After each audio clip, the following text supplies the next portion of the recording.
Welcome to the 2-Month Review, the weekly podcast brought to you by Open Letter and 3%, in which we take one giant book, break it down bit by bit, section by section, read it, talk about it, discuss it, analyze it, have a good time. I am Chad Post from Open Letter Books, joined as always by Brian Wood, author of Joytime Killbox.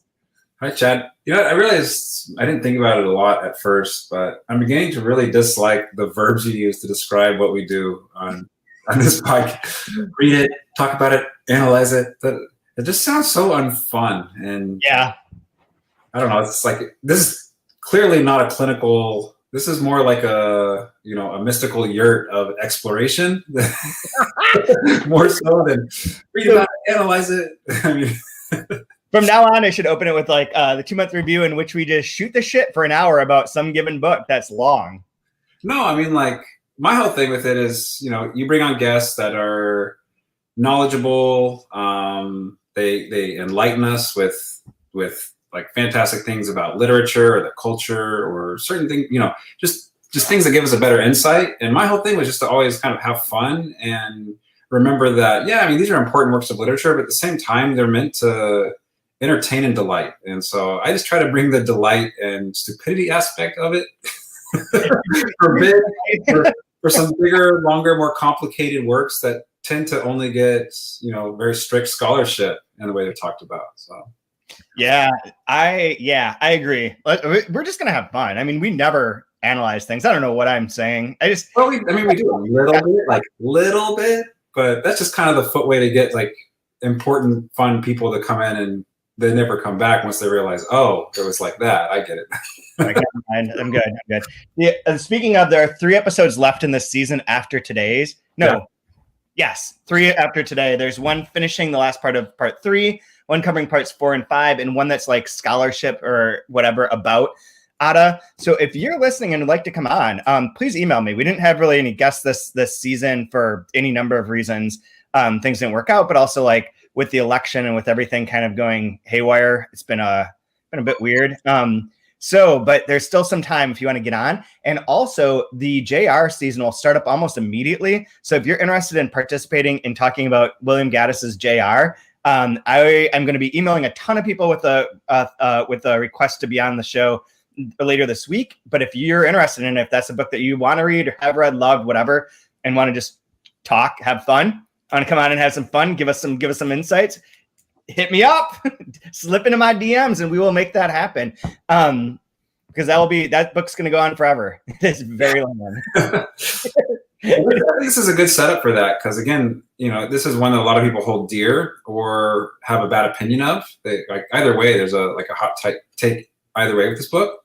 And again, being, we can get into virgins later with this section, but being a virgin, jumping into this book as total virgin to it, it's interesting to see the way people react to it, or how did you not know that? It's like, I don't know, it's my first time reading it. Sorry, I haven't. I'm trying to read it fast, and it's hard because there's so much to it. So I think this is a good setup I think we can get the same response, at least for me and my opinions on JR, reading it for the very first time. Because that's a book a lot of people love and have read a lot, and there's a lot of scholarship on that work as well. So. Yeah, absolutely. And it is really fun to read. And that one will be, in a way, like easier for like the initial point of the podcast of like recapping things and sort of like treating it as like a serial rather than as a book that you read as one big, huge, giant book, just treating it as like episode by episode. JR is incredibly episodic in its structure, and does lead to like recaps because there's so many different characters that you're like, I need to remember where these people are. But anyways, this season we're finishing up is with Ardor by Vladimir Nabokov, and today we're covering part 3, chapters 1 through 6, and shit happens. Shit seriously happens all of a sudden. Oh yeah, which is great. What is your general thoughts on this before we get into it? I don't know. I just feel like, I don't know. To me, it's that kind of like typical thing you get with books where I always explain it as, the first, 2/3, 3/5 of your book, you're getting all the horses out of the barn. And at some point you got to start corralling them back in a little bit. Otherwise you have extremely unsatisfied readers. And this is starting to kind of finish the stitches or the loops. And I'm starting to feel some completion with a lot of the the narrative threads that have been out there. Yeah. There's that feeling of like stuff is happening, right? Yeah, absolutely. Yeah, because it does feel like things are, it's weird because there's some point in reading this where I was like, what is this book going to be?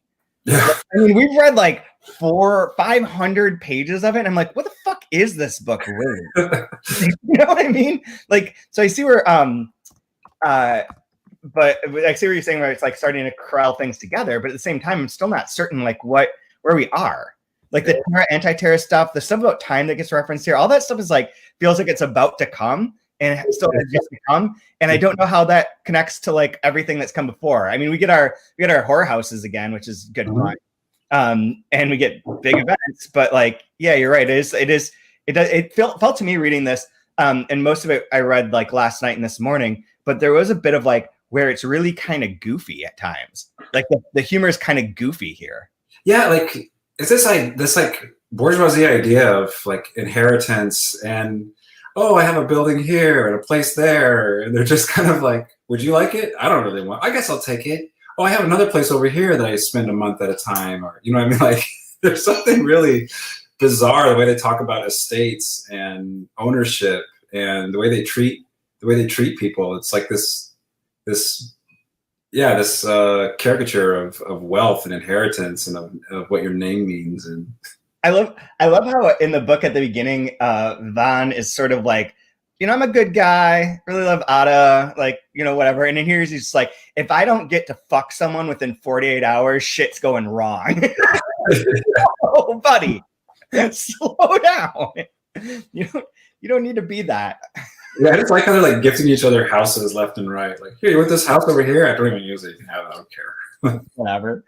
It's super fun. So I don't, yeah. Do you want to go through like the chapters? I don't remember. I read them in 2 chunks. I don't remember which ones are in which, but and there's a wonderful reference to an American president in this one too, which seems perfectly timely. It's just kind of a funny, I don't know, zeitgeist moment with the election taking place. Wait, what is that? Let's start there. That sounds fun. I don't know if I remember exactly where it is, but let me see if I can find it for you. But go ahead, you can start at the beginning. What do you think? Well, like the beginning, I was going to say, so we get this really interesting thing in which I find out that about Van's books that he writes, illegible signatures, clairvoyantism, furnished space, and the texture of time, begun 1922. And I feel like the texture of time is the key to this book at some level. Yeah, well, there is a lot more play with time in this one as well. We're talking about like this person would be this old if we went reverse in time, or the reverse of my hand. And there's this weird kind of, and two, I know, like, you know, there's no spoilers at this point, but with Lucette's death, this idea of how she dies in water and Terra and anti-Terra, like she's somehow, yeah. And it was funny because reading up to it, I thought like, oh man, that he's really hitting home the whole Hamlet thing. Like she's Ophelia, right? I was like, I'm probably reading into it too much. And then like it specifically says that a few pages later, like, oh, okay, he really wants us to, he's really hammering it home. So there is this kind of specter, or there's probably going to be some sort of specter or ghost-like aspect perhaps, right? That we haven't quite gotten just yet, but it wouldn't surprise me if something like that happens. This is where I know people that have read this are going to be like, don't do it. But like, you know, when you, according to the rules of the game so far, Terra is where you go when you die. Correct. And communication from it comes through crazy people that explain things that he's studying and writing on. So like that loop of things seems to be set up here too. Yeah. And especially with her being, what was the term they used? Quarter virgin? Yeah. Right. So I don't know what a quarter virgin means. Yeah. The bases change all the time. So as with these two different timelines, I don't know if there's a Terra first base, an anti-Terra first base. Yeah. I don't know what the bases are. People are 130 years old. Yeah. Well, I mean, how old was Abraham when he had his first kid? Like 400?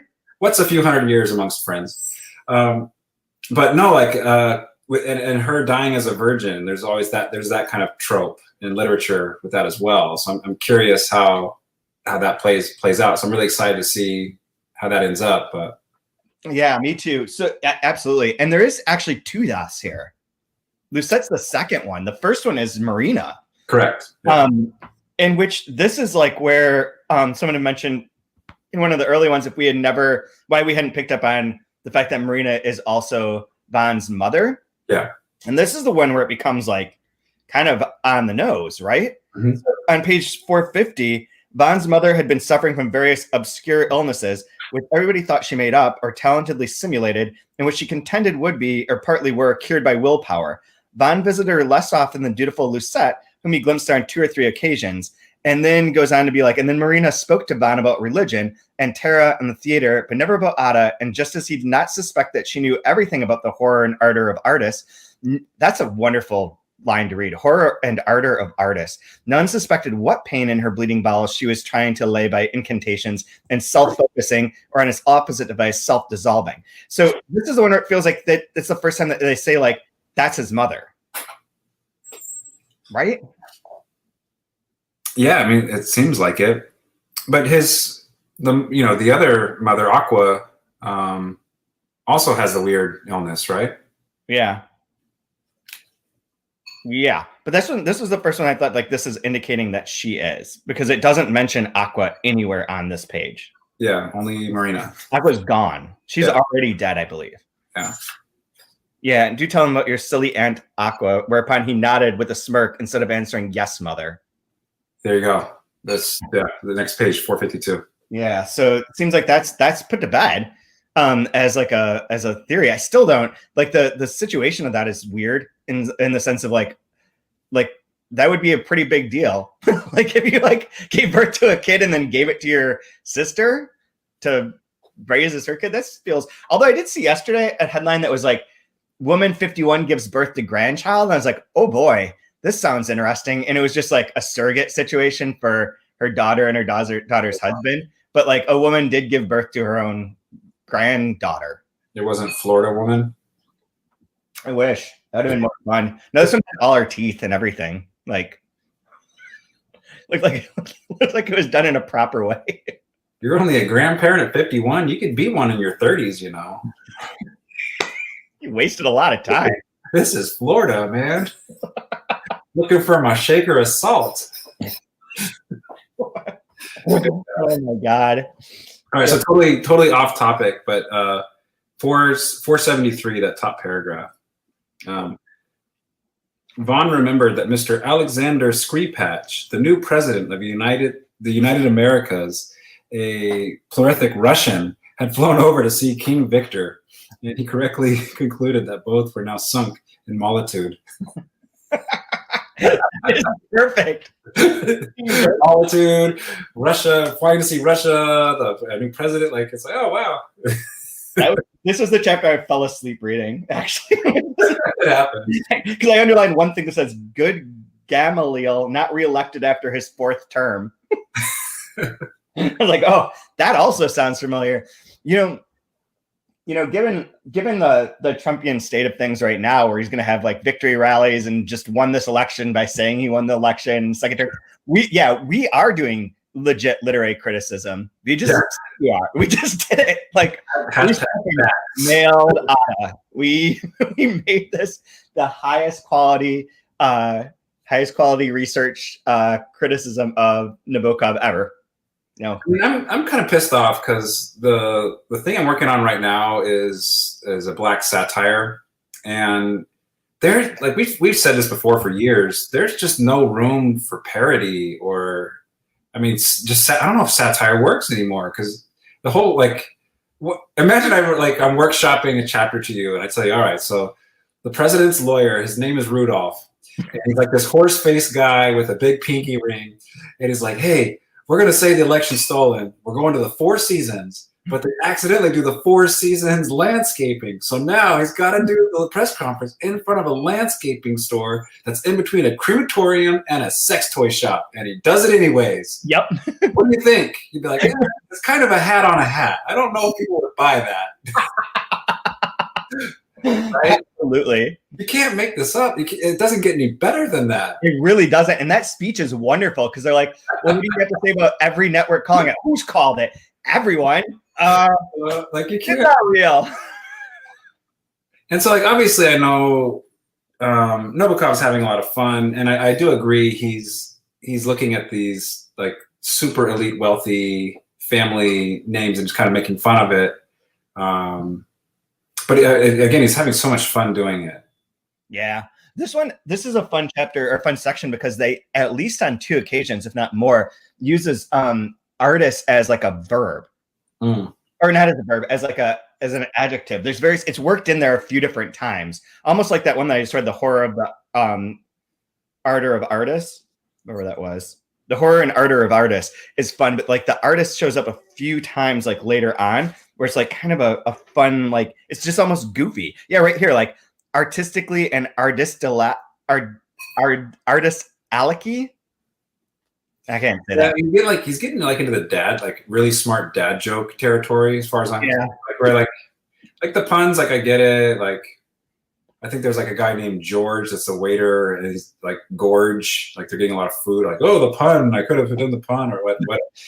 It's like wanting to be too clever all the time. It's getting a little tiresome, but I mean, it's still fun.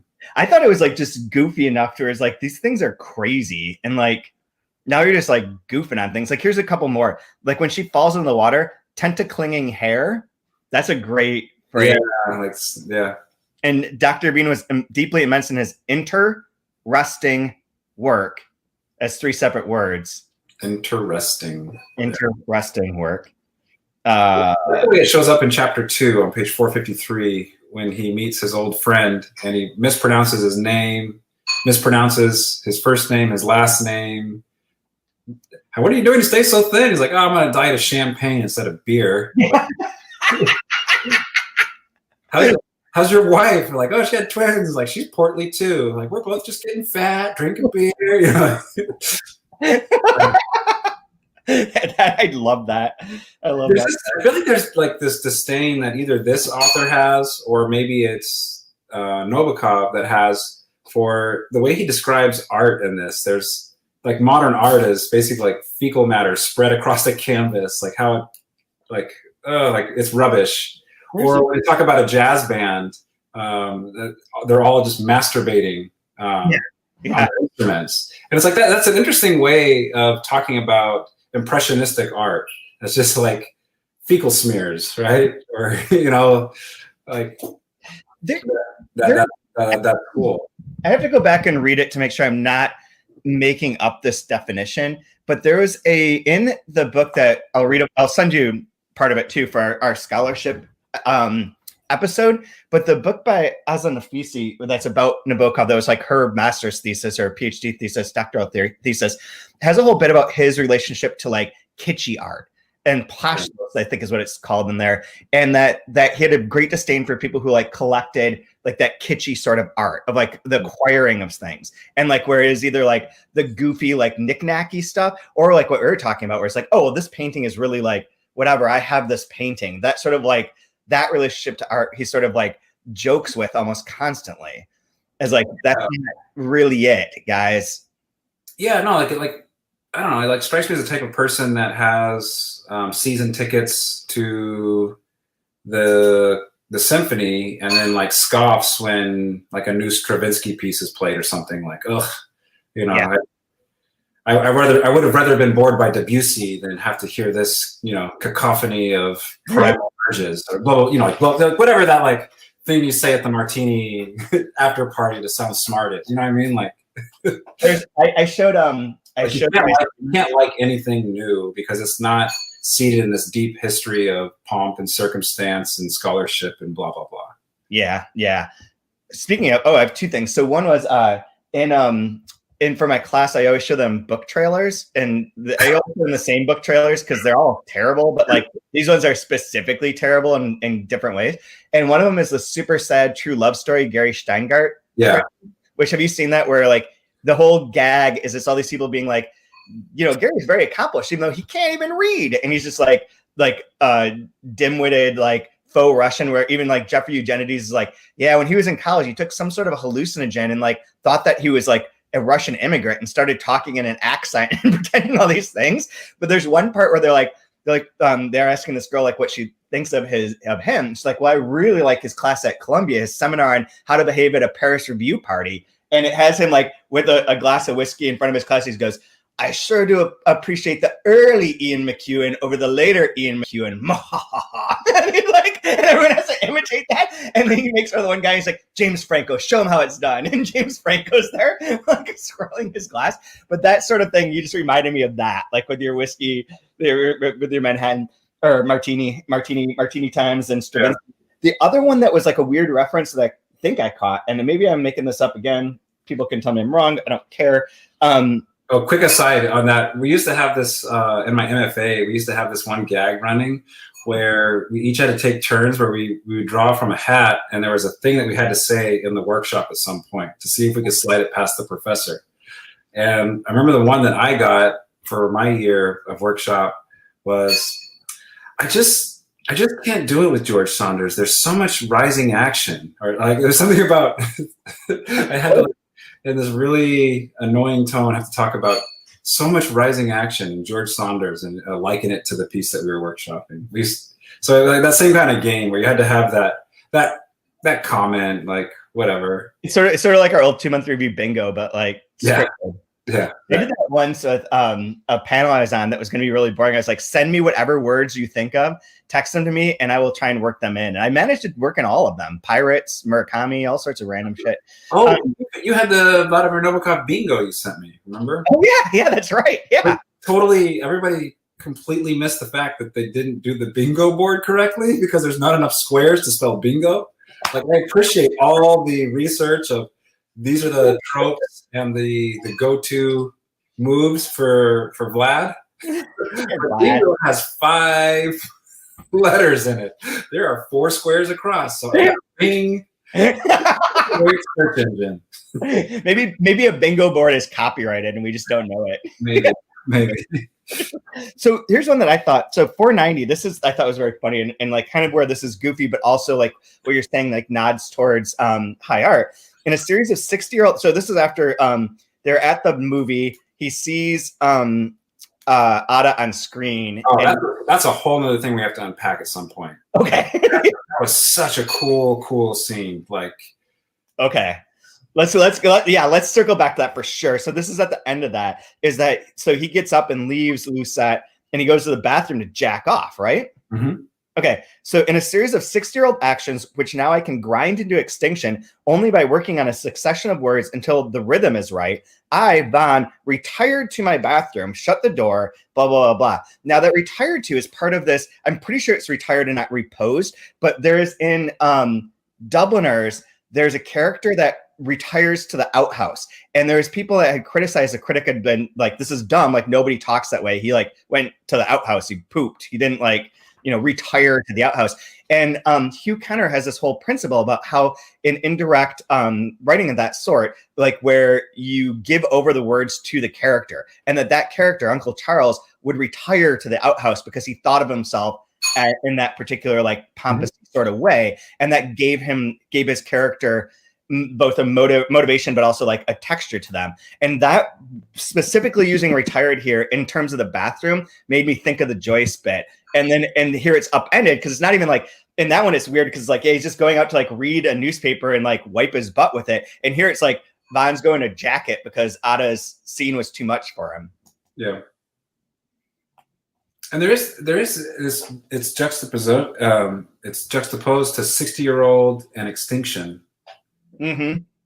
Right. And so retire fits within the idea of kind of aged, waning, whatever. Yeah. Retire to my bathroom. I used to work at a hotel, and it was it was a real high-end hotel near Stanford University. And so we get all like the bigwigs that come in to do talks and tech talks at Stanford, and this terrible thing called the Hoover Institute, which is a Republican think tank. So we get lots of high. I used to always say, "May I install your luggage for you?" Like that was the terminology I liked. What's that as a joke? It's for fun. May I install your luggage? And they kind of look at me like, "Yes, that'd be great." But it's kind of like retire. Yeah, retire to the bathroom. May I install your luggage for you? Like, can I take your shit up to the room? Yeah, I'm just gonna carry these bags.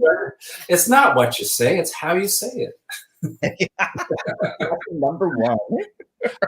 Right. Absolutely. So you can next time you can say, "I need to install my poop into the porcelain. I shall retire." And install. Oh my God. You better be two drinks deep, 3 drinks deep before you say something like that, though. Very, very good point. Very good point. I might lead with that next time I get to go to a party. Next time I get, parties, remember those? Remember? Yeah. By the time I get to go to a party again, every single dumb joke bit that I've gathered up will just be like it'll be like a Tommy gun of terrible jokes. It's gonna be awesome. I'm gonna have no friends. I'm gonna never be invited back to a party. Where should we go from here? So let's talk about that scene then. Why don't you start? Well, before that, he has a little tryst with what's her name? Like she shows up and is like Cordula. Yeah. So we get like the Cordula, a little fling with her, and then the whole like whores across America or the world or whatever aspect of it. But then Lucette shows up like begging for him to sleep with her, and he doesn't, and he won't. Yeah. What do you think is his rationale or reason for not sleeping with Lucette? Because he obviously has no qualms or moral standards as far as his sexuality is concerned. Yeah. Hold on 1 second. Related to that. So the Cordula line is great. It's one of my favorites. Will you cooperate with me in cornutting your husband? Cornutting. May I install your luggage? I'm going to cornut your husband. Let's get this. Let's go. I always thought it was that Lucette is not Ada.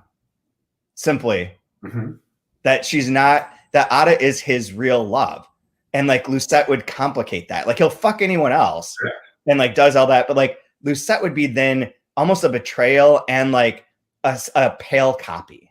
Yes. Yeah, no, that's the way I took it as well. Like it somehow, everything else is okay, but that is too close to Ada, and it would be like, it would taint that pure love that he has for her. Yeah, and she even references one of the fun parts at the end when the letters is like, this all sucks when Lucette's dead and kills herself because we didn't know these sort of unpleasantnesses in our artist times. And there is something about that protecting that a little bit, because the other option would be that Lucette's like that he's protective of her, but I don't think that he is. Like he just leaves her at various points in time and is like, no, he's terrible to her. Yeah, he's not. And she knows it too at this point. She's grown up enough where she's saying like, you've toyed with me, don't toy with me now. Like I know what you did in the past, don't do that to me now. And I like how she's like, if we don't fuck tonight, we're never going to do it. Mm-hmm. And she even kind of sets up, like she's very keen in how to try to manipulate him, because she sets up the whole thing with like, you want artists? I have it and I can give it to you. Yeah. Use it and I'll leave when you want me to. Like it's just kind of like this sad bargain she's trying to set up to be with him, and he doesn't take it. Yeah. And to me, which makes her eventual suicide just that much more sad, that she had been that manipulated and toyed with as a kid, that she grows up like thinking like that and behaving like that and being so final when she realizes Ada is it for him and there's nothing else, and she has no place in that love affair. Yeah. Except with Ada. Yeah. So interesting. Ada is like the peak.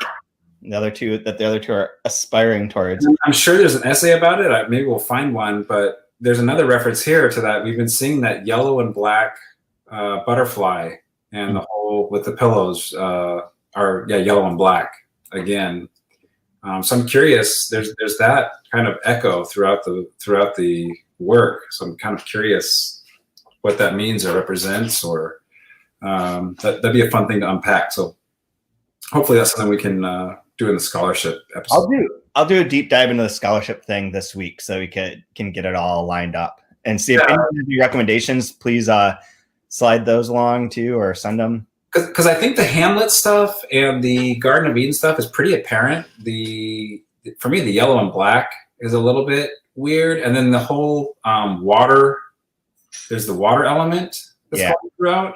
The demon, like it almost feels like where they're at is purgatory or hell in some way, right? And so there's the whole heaven and hell thing that's going on as well, which would be fun to kind of discuss once we've finished everything. Yeah, which is funny. One of the title of this episode is Pale Fire with Tom Cox Up. Which is a reference to the painting in which Pale Fire on Anti-Terra is a horse running a race. Okay. Painting. But I saw that right away and was like, oh, this is fun, like a Pale Fire reference, but like totally not. And there was a slight almost reference to Speak Memory.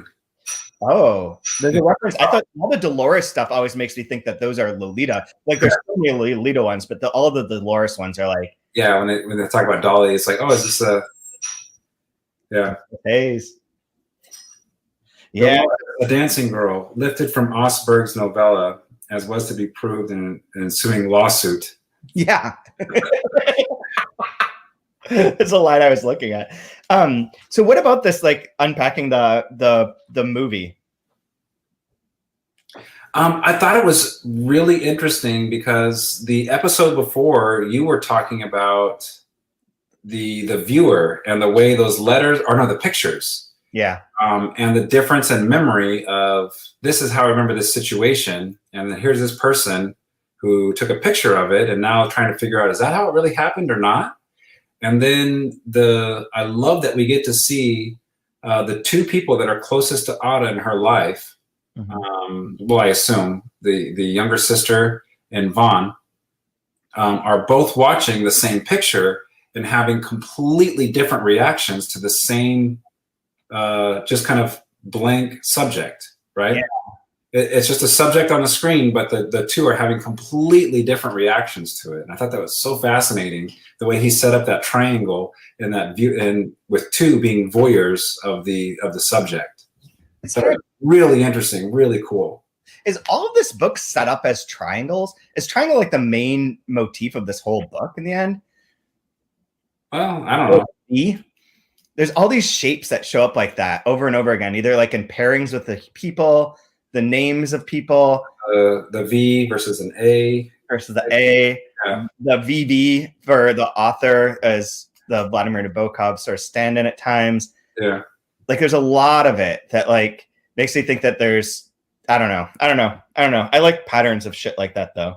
And then it's almost like he doubles down on that when in the letter at the very end, Demon talks about how Howard Hooks, or whatever the guy's actor's name is, talks about how all of this needs to be burned because this wasn't like the actual, like, it was somebody's interpretation of Cervantes, but it was Don Juan, like, what? Holy, like, but that's kind of the same thing, that there's like a two that become into one. Yeah. That becoming into one is like elements of both being kind of crushed together. It's kind of like the other V that I was thinking of is Terra and Anti-Terra, and like what's in between that, or like what's the focal point for that relationship. Like there's a I don't know. Maybe I'm completely crazy, but Vinelander is the name of her husband. Yeah. There's so many V's. It's not common. In an odd kind of way, like would you consider this like Nabokov's postmodern novel? I don't know what that I have like lots of issues with terms of postmodernism in a way because I think people use it nowadays to be like to castigate works, and he uses like, oh, it's postmodern nonsense. But I don't think that postmodernism is static, and I don't think that it is like a thing that is only represented by a certain deal. Like I think that this is the most aware. Like Lolita and Pale Fire are working on their own terms and they're very postmodern in so many sensibilities in so many ways, and are like advances of like the art of writing and structure. And yet this is the first book of his written after that in which it's aware of all of that. Like all the stuff in Lolita and that it's there, but it doesn't like, I don't feel like he brings the attention to it in the same way. Like all the little games, all the little sneaky jokes and stuff are sneakily in there, but they're only kind of within this like solipsistic realm. And this is the first time it feels less solipsistic and a little bit more like, oh, I'm making this for you and for all of you. And you can see like all the inner working jokes, but you will never understand the magic trick. Yeah, I just meant that it starts feeling very fractured.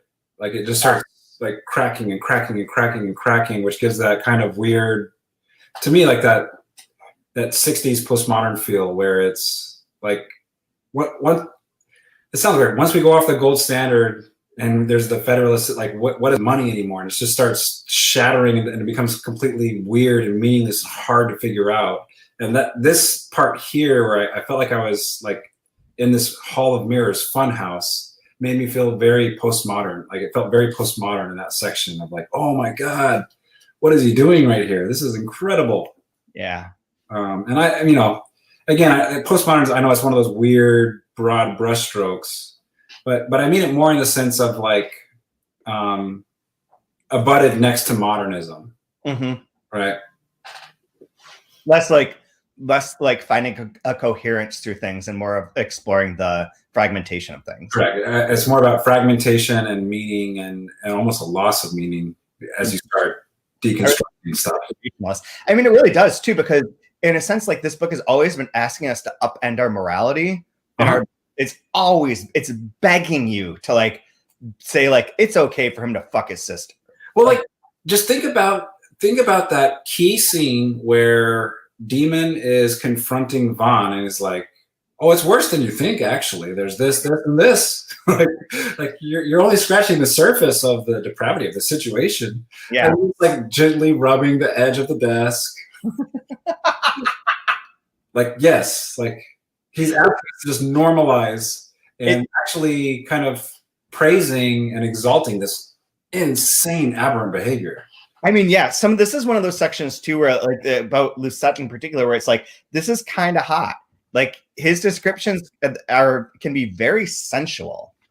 I think he loves doing that. Like the bathing suit scenes and the way he depicts sweats or people's hair. He chooses really interesting like parts of sensuality. He doesn't go for the cliche aspects of it, for sure. Although he does at one weird point in here when that woman walks by with the big ass. Sure. And she's like, and Lucette's like, oh, it's for you, blah, blah, blah. Those gluteal lobes and folds is the phrase. Gluteal lobes. Yeah. And I don't know that. She's a stranger, blah, blah, blah. It's like the one that like, what's that? It sounds like you're describing an insect or something, not a person. But where was like he calls something like the bikini tops like the breast bikini? It's something like breast cups or bra cups or something. And it's like, that's a really funny way to put it. This is one that's like real dirty. Passing his hand over her sun hot back and rubbing her coccyx to make her pussy purr. Like, well, okay. Yeah, but that was a lot more, that didn't mean what it means now in the 60s, right? Yeah. Fair. It's just one that jumps out. I don't know. I'm gonna find what I was looking for, but I can't find it. There is one. Imagine Jimmy Stewart read this. Would that be? That wouldn't be. Imagine Jimmy's. Oh God, the way they talked back then in those movies, right? What Newsies? Yeah. The other one, and this is. I was gonna make this my my phrase of the week, but I'm not going to, because I want to talk about it here. But sort of related to that is that I have it is well documented that I hate the word gaze. Yeah. I think gaze is super overused and incorrectly used most of the time in translations in particular, especially from the French. And it's frustrating to me. And then right here on page 486, I'm like, this is how it's used correctly. This is right. So Lucette's walking away from him. He's behind her. Then she walked before him as conscious of his gaze as if she were winning a prize for poise. And I'm like, yes, that's gaze. That's when you use gaze correctly. Oh, good God. I remember I was working on a story and I sent it to you to get some thoughts on it, and it had gays in it like 4 times. I'm like, what the fuck is all this? It's like, oh geez, okay, sorry. Didn't mean to trigger you with somebody's male gaze on something. Yeah. I was trying to play with the idea of the male gaze, but okay, sorry. Stop triggering me. There's a gaze trigger warning to all of these books. Oh man! So Lucetta's death. One of the people watching has commented about how it was super cinematic, almost like watching a movie for her passing, which is true, and it does take on like a frenetic pace there in a way that like the book is so languorous in so many ways. Like events that are happen in slow. Like time is fucked with on like an action level here. Well, yeah, because I mean, like, there's that whole brief montage where like he's Dr. Veen now, and he's at 31. Has 400 level of psychology where most people are in their 50s, blah, blah, blah. And now they're on a cruise ship or something, whatever. Like, yeah, it kind of rushes, ebbs and flows and rushes with that. But yeah, there was the setup of the pills. Mm-hmm. And then she says there's a mention of time with the number of pills that she has left. Yep. Almost as if she had already set, like, I was like, oh, she's killing herself. Okay, got it. Yeah. Like I thought it was that she was like, yeah, that there was 2 choices. She wouldn't need the pills because she wouldn't need to sleep because they'd be up having sex all night, or she'll use all the pills at once. Yeah, see, I knew it. I took it as all at once because she already knew from the previous, when she gave him the estate and he rejected it, she knew it's over. And so when she has the pills, she says, I don't need all of these. Oh, she's going to swallow them all. I had a thought that I forgot about, but the Robinsons that are hanging out with her on the boat are like, they reminded me of the mantras from Rodrigo's books. They're just like these like insipid like people that just pop up everywhere and like, hey, you're over here, let's go watch this movie. This is great. Let's watch this movie together. And she's like, oh, fuck. No more Mr. and Mrs. Robinson. Yeah, their letter. Oh, golly, we feel terrible. How do we know those pills we gave her? How do we know those pills? But yeah, she takes all the pills. She takes all the booze. She's throwing up pink foam or whatever. Like, and she dives. Mm-hmm. She doesn't jump. She dives. I didn't get this, but you probably will, and you'll set me straight right away. Although Lucette had never dived before. No, dived before Violet from such a height. What is the Violet reference there? All right. 1 second. Hold on. Yeah, we're still recording. I'll let you know when you can. Sorry. Violet. I'm not sure. Yeah, I don't know. I didn't know what that was, but someone probably does. It's probably somewhere in the annotations that you can find online, but I did not look that one up. I was curious if that was like an obvious joke that I was just missing. Yeah, no, definitely a cinematic death, especially with like there's a helicopter involved. There's a boat circling again. Okay, when were helicopters invented? I don't know. Not 1901. No, but we've already established that this was like a 50-year. There's like a 50-year gap between. Is it 50, 30 or 50 years? Well, they say like on Terra and Anti-Terra. Terra's technology from 50 years in the future is their technology now. Correct. Yeah. Right. So like the helicopter being on there is like makes sense within the context of this, but it's another one of those like, yeah, we're reinforcing time is not the same. Yeah. Time is definitely broken. The thing, going back to that for a second, one of the other things when you're talking about how it's weird and wonky is that some of the bigger events either happen off screen or in like no time is spent on them. Like Ada getting married is literally off page. Yep.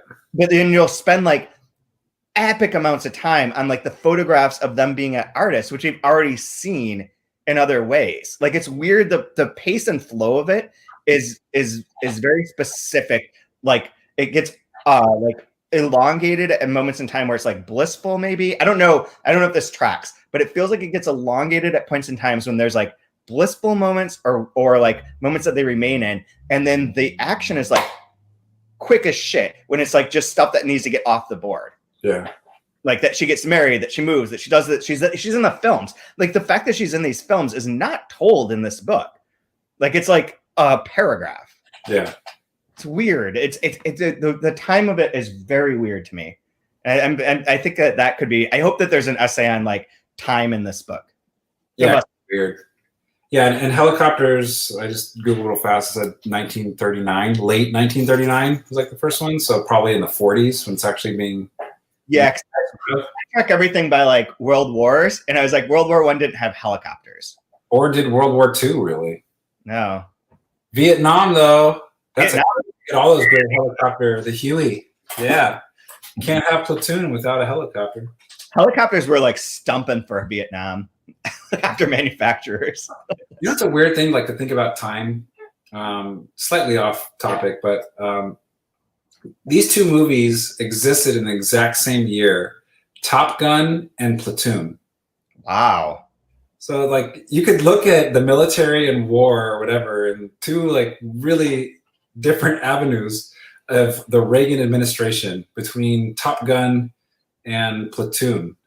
Oh my God. Isn't that weird? That's very weird. It's always surprising to find, like, pick a year and like see what art came out in that year. It's always so wild. I hear it with movies a lot too, because of how did this get made? Where they'll be at the end of each episode, they'll be like, this came out in this year. It ranked here. Here's the other movies that were on that came out that year that we did on our podcast. And you're like, God, that's a crazy assortment of things that happened. Like the top movies, it'll also say the top movies, but it is always so weird. Can you imagine though? Take the movie Platoon, Oliver Stone Platoon, and then somewhere in that movie, put a beach volleyball scene with Kenny Loggins playing some music and just the shirtless guys in Platoon playing with the boys out there chasing rainbows. Boom! Like, yeah, they're putting that in that movie. And then they all go die. They all get shot in the jungle. Oh my God. As they're killing little kids and women and children in the jungle. Oh, Platoon. Uplifting. Happy Veterans Day, everyone. Oh my God, you're right. Holy shit. Way to tie that in. Yeah. Nice job. I don't know if there's anything else. The movie thing is interesting too because of one reason. Oh, I have two things I want to say. One about time and one about the movie. The movie where Demon's like, you know, the actor or the director is like, nope, this is gone. I'm going to delete it. I'm going to destroy it all. And Bond's last letter that's like he buries and isn't really a letter and is destroyed and the ending isn't there is a story of him trying to find this movie again and trying to see it over and over again. And like the ways, because it's not purchasable, it's not accessible. It's a form of art that is ephemeral due to that restriction. Like it can only be seen in movie theaters and not very many of them. And so he chases it down. And I think there's something really interesting to me about that, about like his pursuit of this image of Ada as an actress within this crazy movie that he doesn't even know the name of. Yeah. Yeah, no, it's interesting. It's almost as if like, if that's he masturbated to it, right? And so it became this kind of marker for him of this is the last piece of Ada I can have. And then if it's taken away, there's this insatiable urge to recover it in some kind of way, right? Yeah. Here's specifically what you were talking about, the two different things. So Ada appears and Lucette says, oh, how awful. It was bound to happen. That's she. Let's go, please, let's go. You must not see her debasing herself. She's terribly made up. Every gesture is childish and wrong. And Bond thinks, terrible? Wrong? She was absolutely perfect and strange and poignantly familiar. By some stroke of art, by some enchantment of chance, the few brief scenes she was given formed a perfect compendium of her 1884 and 1888 and 1892 looks. So time again, right? Yeah. Which ties in the last thing I was going to say is that somewhere when so she's talking about the Robinsons, Lucetta is, and how they're going to turn up and like they're old and blah, blah, blah, blah, blah.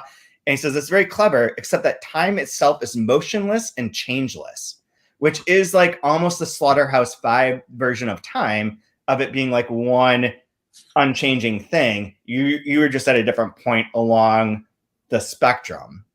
So I'm still super curious about that aspect of it. This book is crazy. That we're on page 502 and it's still like, I feel like all these hints have been set forth and we're just not getting like the payoff for them. Yeah. Or they're not clues. Yeah.